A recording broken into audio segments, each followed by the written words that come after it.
John chapter 15, verse 27. యోహాను 15:27. మీరు మొదటి నుండి నా యొద్ద ఉన్నవారు గనుక మీరును సాక్ష్యమిత్తురు.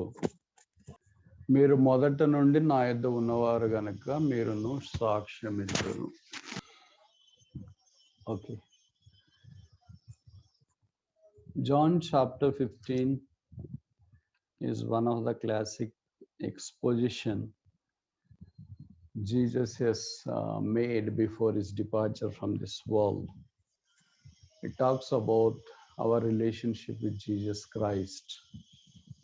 John chapter 13, 14, 15, 16, and 17. These 5 chapters are considered to be the nuggets of the Lord's sermon before he intended to go to the cross. Perhaps John chapter 15 was spoken on his way down to Gethsemane from the upper room. So it's sandwiched between John chapter 13 and 14, John 16 and 17. But chapter 15 has a special reference. It talks about our attachment and relationship with the Lord Jesus Christ. In every chapter from 13 to 16, we have the ministry of our Lord Jesus Christ before he goes to the cross. John chapter 13 talks about ministry of his towel, where he took his towel and started to wash his feet of the disciples. John chapter 14, he ministers to the troubled hearts. 14:1 says, let not your hearts be troubled. So his ministry for the troubled people. John chapter 15, his ministry for his testimonies, those who would be testimonies, the witnesses in the days to come. John chapter 16 deals with the people who are in the trouble. John chapter 17 is the testimony or the ministry of Jesus Christ. A high priestly prayer, the prayer of the is triumph, conquering prayer. So the ministry of towel started in 13 John. The ministry of his triumphant work ended in chapter 17. So John chapter 15 talks about the ministry of his testimonies, those who stand as a bright shining testimonies for him and for his word. John chapter 15 starts with I am the true vine. You know that there are 7 I am statements mentioned nowhere in Gospels, especially in the John's Gospel. They are so prominent and predominant.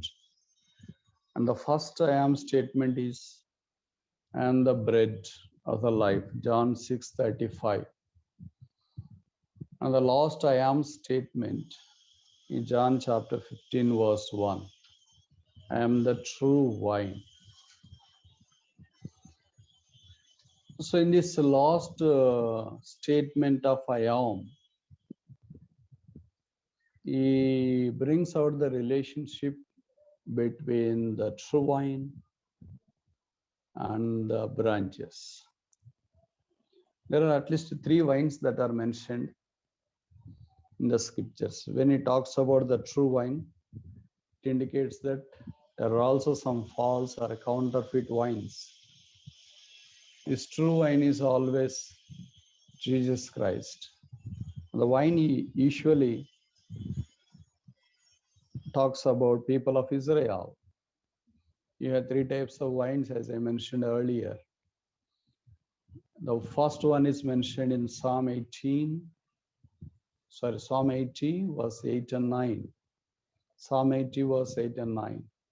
This is the wine related to the Israel, the generation of the people of Israel. This is called the fast wine. John chapter 15, this is the true wine. It's a Jesus Christ, present wine. And Revelation chapter 14, verse 14 onwards, we see the mention of the wine there as well. It's the future wine. So in Psalm 80, we see the past wine. In John chapter 15, we see the present wine. In Revelation chapter 14, we see the future wine. So this wine has past, this wine has future. And the present wine is sandwiched between the past and the future. So the church has a future. Christ is the true wine. This John talks about the real things, true, Nijamaina. In Telugu it says Nijamaina. It's true. There are at least 5 statements mentioned like this, Nijamaina, Nijamaga. Christ is not a counterfeit person. He's a true person. We had to remember that. So John chapter 1 verse 9 says, the true light Nijamaina velugu undenu. John chapter 4 verse 12.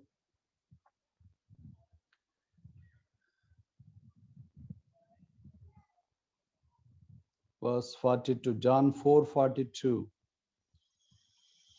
is truly the savior of the world and Nijamaga Lokarakshaka. John chapter 6 verse 55 is true bread Nijamaina Aharam.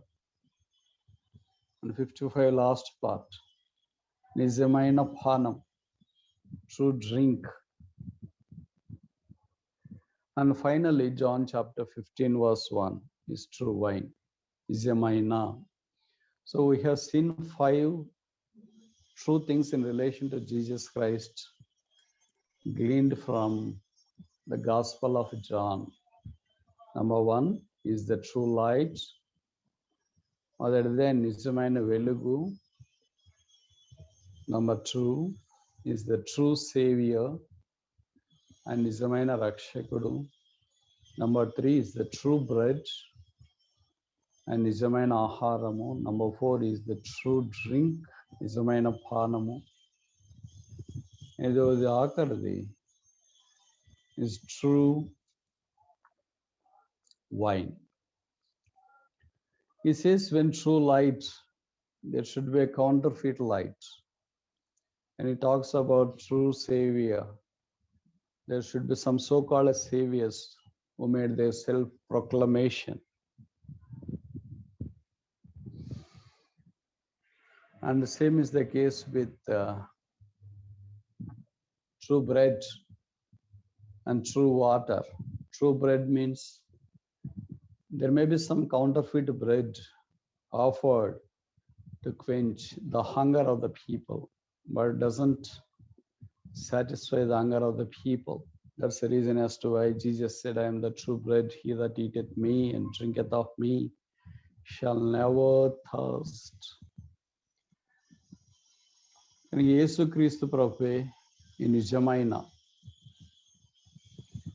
John chapter 15, in this first talk, we are going to go to look at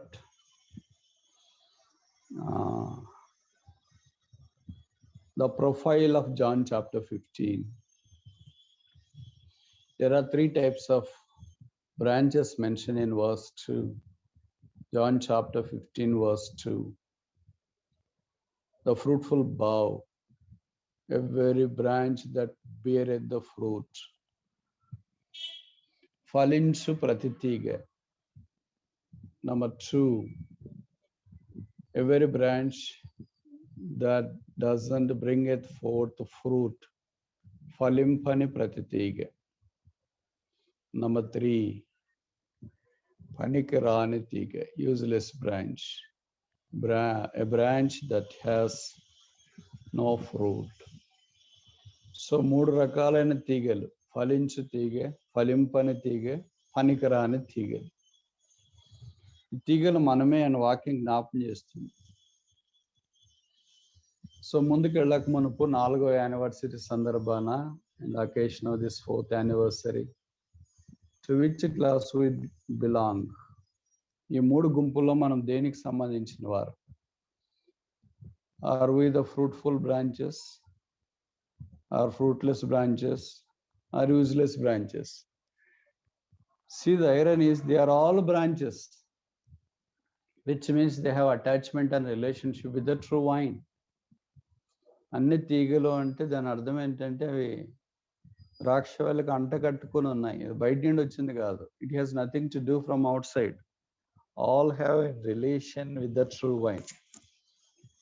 But the only thing is their relation is fulfilled or fullest, come into the fullest manifestation if only they bring forth the fruit. If there is no fruit for this branch, and it's fruitless and useless. So what if I do not bring forth the fruit? What if I am a useless branch? The result of that is very bad and pathetic. Verse 6 says, John chapter 15 verse 6, ఎవడైనను నా యందు నిలిచి ఉండని ఎడల వాడు తీగ వలె బయట పారవేయబడి. ఏ తీగ? ఫలింపని తీగ. ఏ తీగ? పనికిరాని తీగ. So the branch that does not bring it fruit and the branch that has no use but still attached to the true vine would be cast out. So there are 5 things mentioned in relation to the end of these branches. John chapter 15 verse 6, it shall be thrown out, బయట పారవేయబడను, it shall be dried, ఎండిపోవును, మనుషులు అటు వాటిని పోగు చేసి they will be collected, and fourthly they will be not thrown into the dustbin, but the Bible clearly says they will be thrown into the fire. అగ్నిలో పారవేయు. ద్రాక్ష తోట దగ్గర అగ్ని ఉంటుందా? Is there fire in the wine? The Bible says true. And 5th one, అవి కాలిపోవును. This is the fatal result of a fruitless branch. ఫలింపని ప్రతి తీగ యొక్క దుస్థితి అవి కాలిపోవును. It means that they will be burnt, means it loses its identity, it loses its ministry, it loses its attachment, it loses its relationship with the branch and true vine. It loses its privilege, it loses the ownership of the Savior, which means it loses its very existence. The loss is huge. Today many believers are just like this. Many would be classified, many believers would be classified under this phylum called fruitless branches, useless branches. They are Christians. Perhaps they are born again. They may be so jealous for the Lord, active, but unable to bring forth the fruit. What is that fruit? In Galatians chapter 5, we know the fruit of the Spirit. It's all love, joy, peace, long suffering. All these fruits are not seen in our lives. So God expects that each one of us. See, this John chapter 15 is not addressed to the whole public. It's addressed to the chosen people, perhaps the 11 disciples. The one who betrayed Jesus Christ has already gone out of them. Only 11 are left out. And Jesus is talking very pertinently. Do you imagine that among these 11, there will be 3 categories of the people? Is it not shocking? The people who lived with Jesus Christ for 3 years and a half would come into this particular category of fruitless branches, useless branches. If that is the case, what about you and I? We haven't walked with Jesus in person, although we walk in Jesus by faith. But the disciples have seen the miracles on daily basis. They walked with Jesus, they talked to Jesus, they seen the miracles of the Jesus, they were with Jesus, and people identified him, tagged themselves as the disciples of Jesus Christ. But Jesus, in his last sermon, perhaps John 15 could be considered the last sermon, on his way down to Gethsemane. Perhaps there was a vine tree on their way,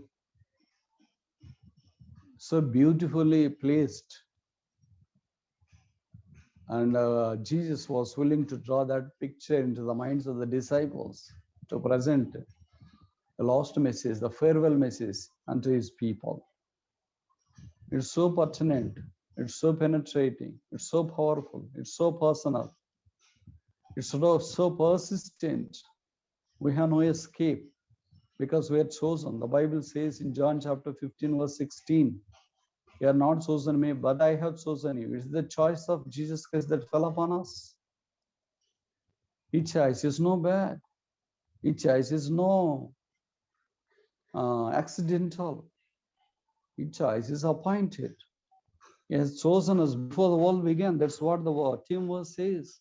John chapter 15, verse 27 says, you are with me from the beginning. Madhata Nundi. John likes this word, Madhata Nundi, from the beginning, in the beginning, in the beginning. That's the reason as to why John's gospel starts with the same verse. In the beginning was the word. John chapter 1, verse 1.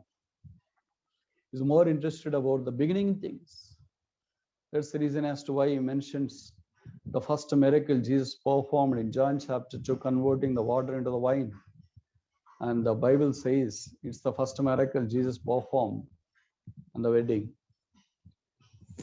So all these things focus our attention toward gracious, glorious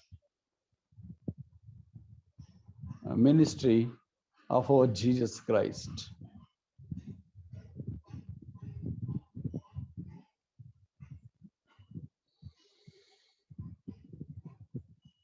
So shall we take this word? It's a serious warning for all of us. If you are not born again, maybe this 4th anniversary help you to receive the free gift of salvation which Jesus offers unto you. If you are not chosen, John 15 is nothing to do with you as well. John 15 is for those people who are already chosen, who are already saved by Jesus Christ. Jesus loves you. He cares for you. He died for you on the cross. He shed his precious blood, was buried, rose again, seated in heavenly places. He's going to come soon.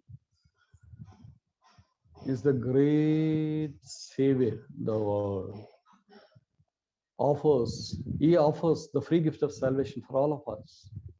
If you are not born again, today is the day of salvation. Don't miss this day. Receive Jesus Christ as your personal Savior. Give your heart to Jesus Christ. Open up your heart. Make a decision to receive Jesus Christ as your personal Savior. You cannot imagine a godless society in this world. We cannot imagine godless people as well. You cannot imagine yourself as godless, your heart godless, your life godless, your family godless, your place godless, your home godless. Could you imagine this? If you are not born again, you are that person. Your family is that family. Your place is that place. And the destiny of that family is that place is eternal condemnation. How? Godless place is hell. If you are born again, if you received Jesus Christ as your personal Savior, received the free gift of salvation, and washed by the blood of Jesus Christ, and if you are saved, you are constantly in relationship with Jesus Christ, then you are a most blessed person. You are chosen by God before the world began, and you are part and a parcel of this John chapter 15. You are the branch, specially sprouted from this true vine in order to bring forth the fruit the Lord has planned in our life.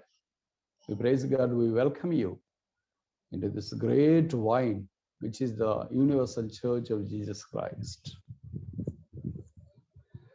So believe on the Lord Jesus Christ that thou shalt be saved. Among all these three branches, which branch do we belong to? We all have to belong the branch that bringeth forth the fruit. That's the reason as to why Jesus talks about bring forth fruit in verse 16, John chapter 15, verse 16. You have not chosen me, but I have chosen you. Why? To go to America and settle there? It's good to go to America and settle there. It's good to have a family. It's good to have all the physical blessings. It's all good. But if there is no fruit spiritually, all the blessings are only temporary and earthly. That's the reason as to why Jesus says, go and bring forth fruit.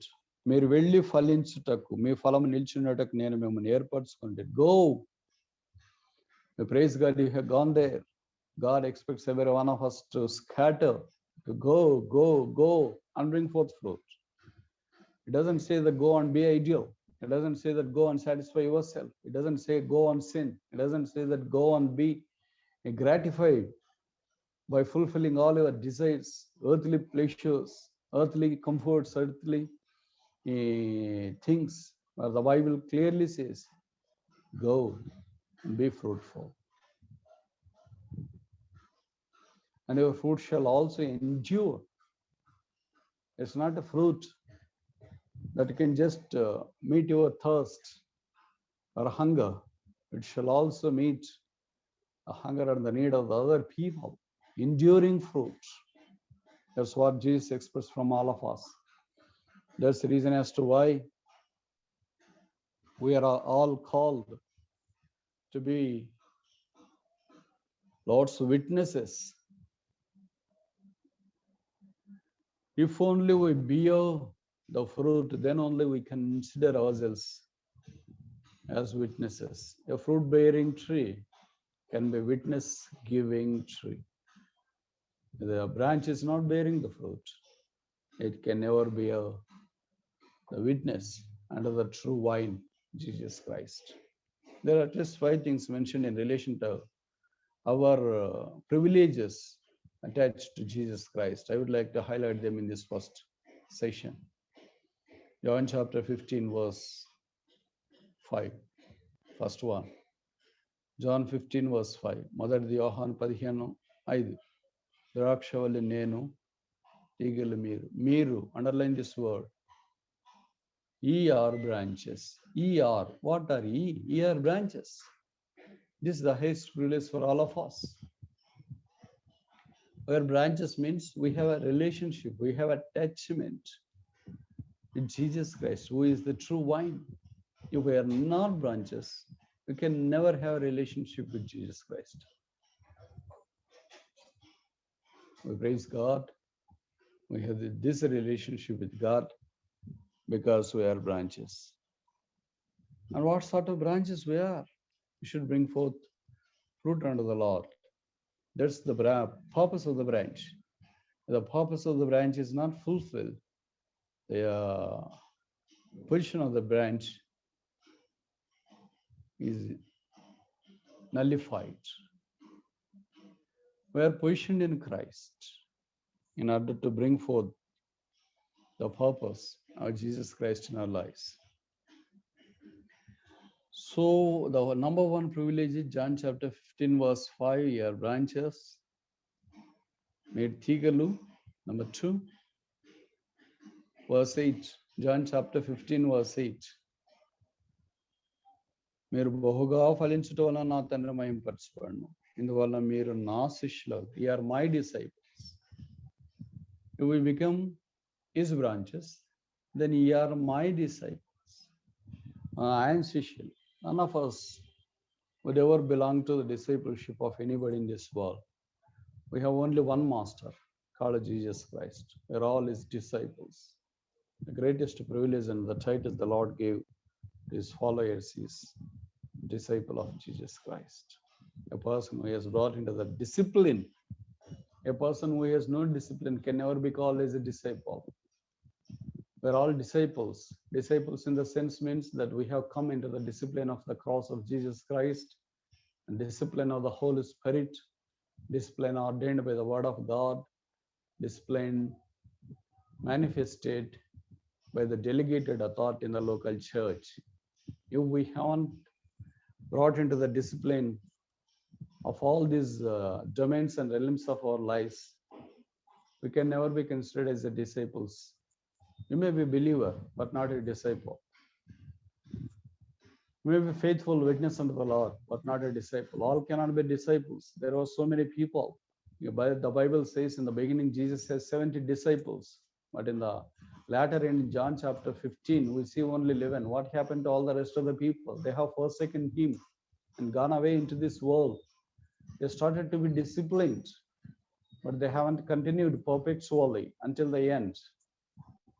So we have perhaps started our journey to be disciples of Jesus Christ, but in the middle of the way, we have missed the mark and gone astray. We never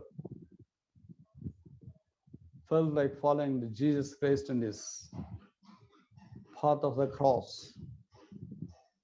Perhaps the discipline has become very tough for us to follow on, because this is a divine discipline the Lord has ordained. If we are not tamed, controlled, governed by the Holy Spirit, we have no discipline at all.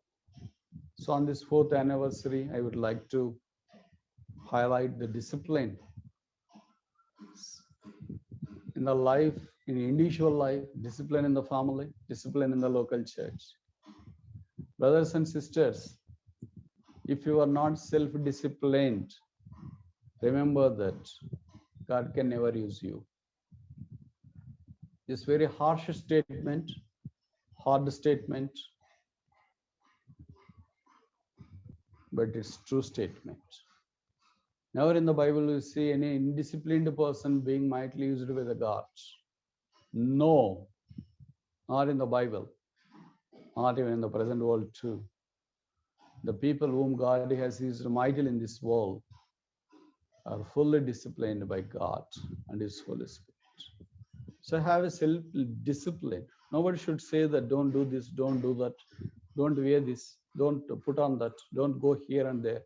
We are not in the days of don't, days in the grace. We're in the days of grace. Grace says do this, do this, do this, do this. When we are used to do what the Holy Spirit says, automatically there will be no don't in the dictionary of a Christian. So many Christians says that, brother, can I do this? Can I do that? Which means you have a doubt that you should not do that. Perhaps we are not led by the Holy Spirit. The Holy Spirit is the best teacher, gives us such a profound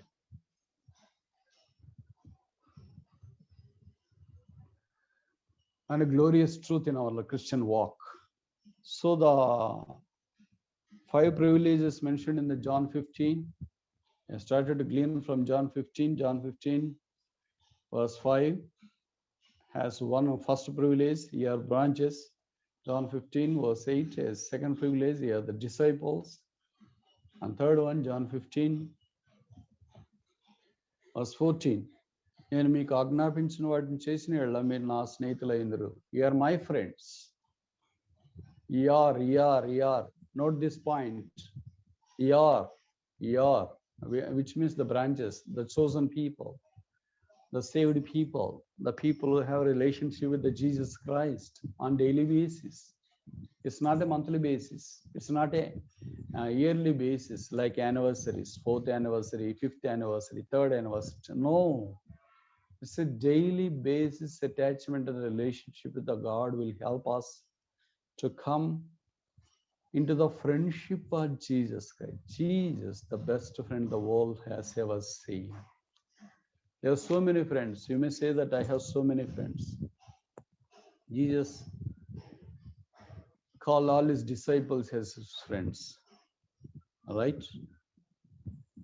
I never see that Jesus calling somebody else other than his disciples, unbelievers, is my friend. So many times we have more friends among unbeliever circle than friends in believer circle. If I say this, you may say that, brother, unbelievers are far better than believers in so many cases. That's true, in fact. But the Bible doesn't support the statement as well. I expect God to work in our lives so that we may have friendship with his son, Jesus Christ.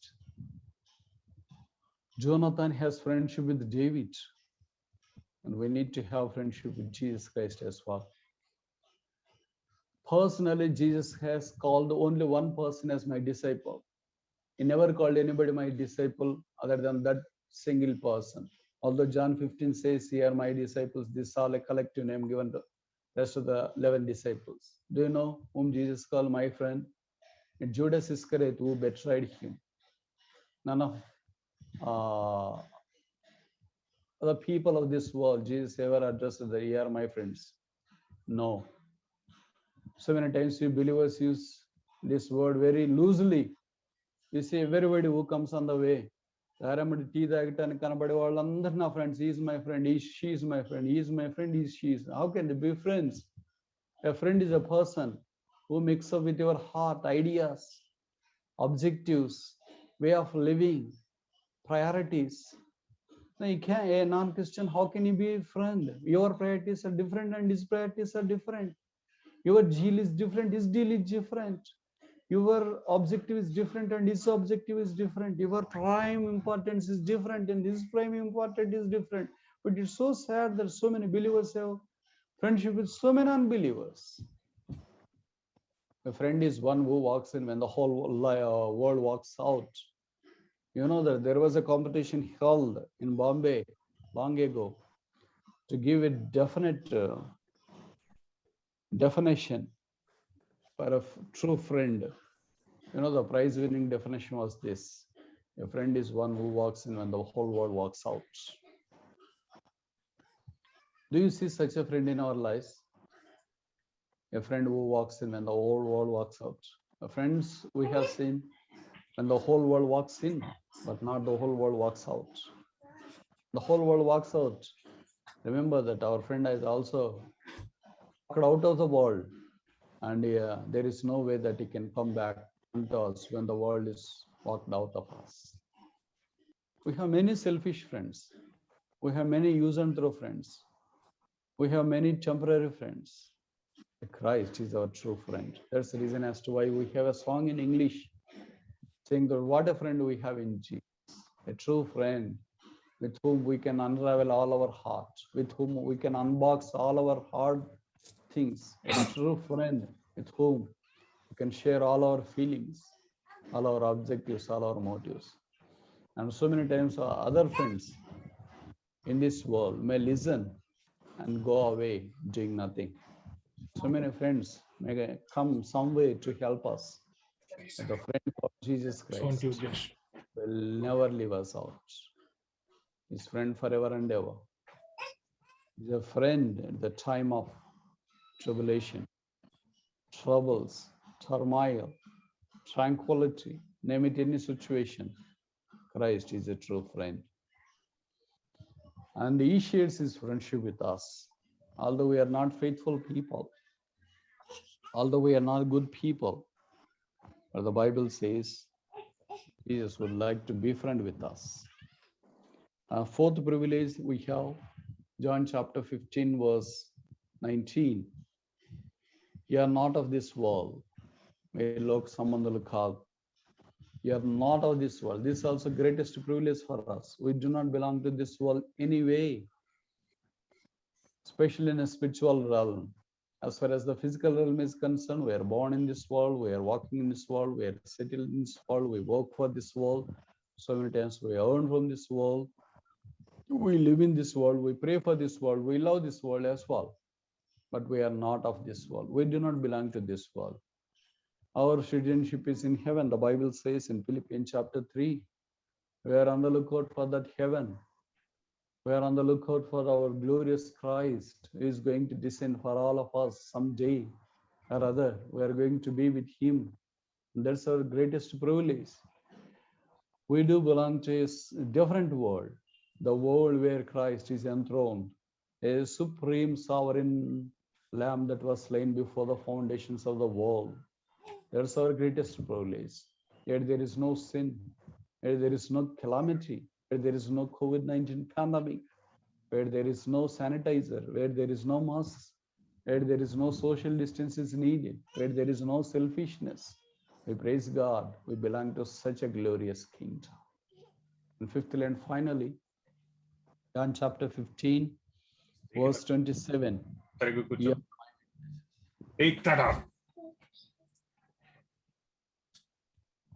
మీరు సాక్షిమిత్రులు. Ye are witnesses. We praise God.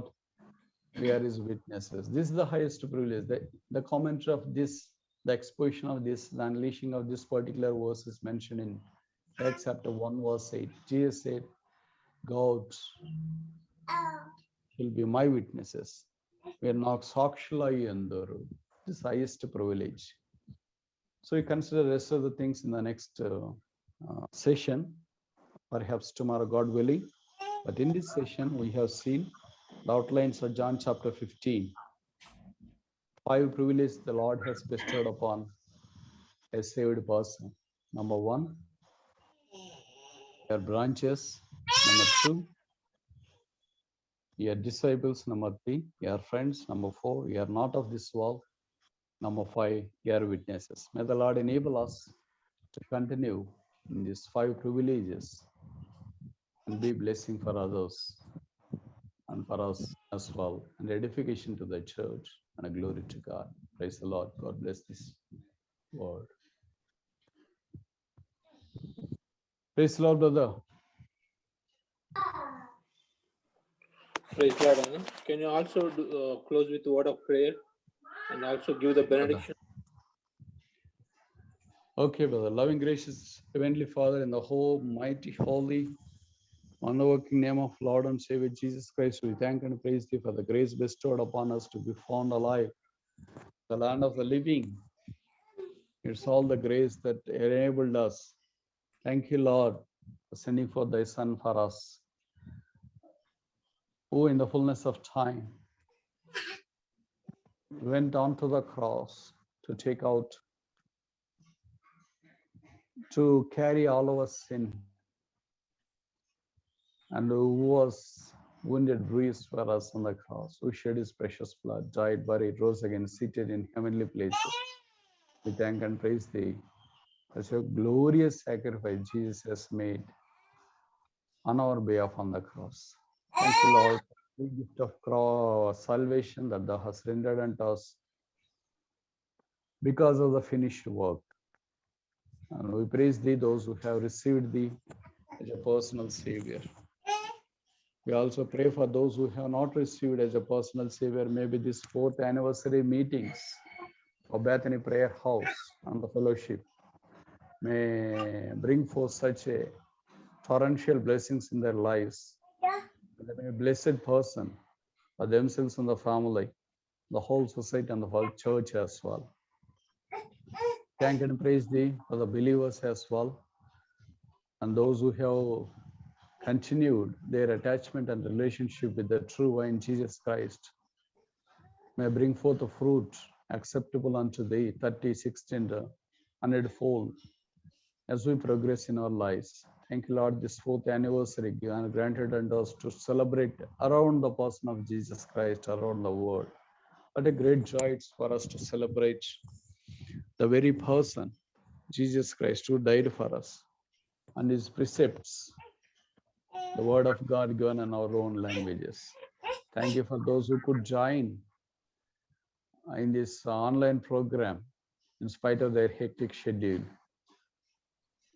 We pray that they may water thy word released with all human limitations and shortcomings. We continue to pray that they may help us to strengthen us and edify us as we progress in the rest of the days.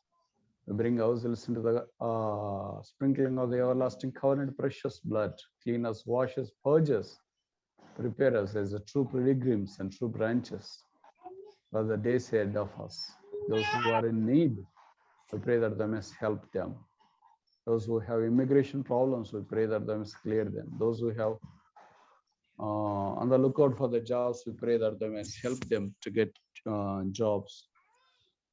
We pray that all their needs may be met in the name of Jesus Christ. May glorify thee in the days to come. We commit this for a Bethany Fellowship in California, America, for the loving hands. We ask all this in the highly exalted name of our Lord and Savior Jesus Christ. Amen. Amen. Thank you so much.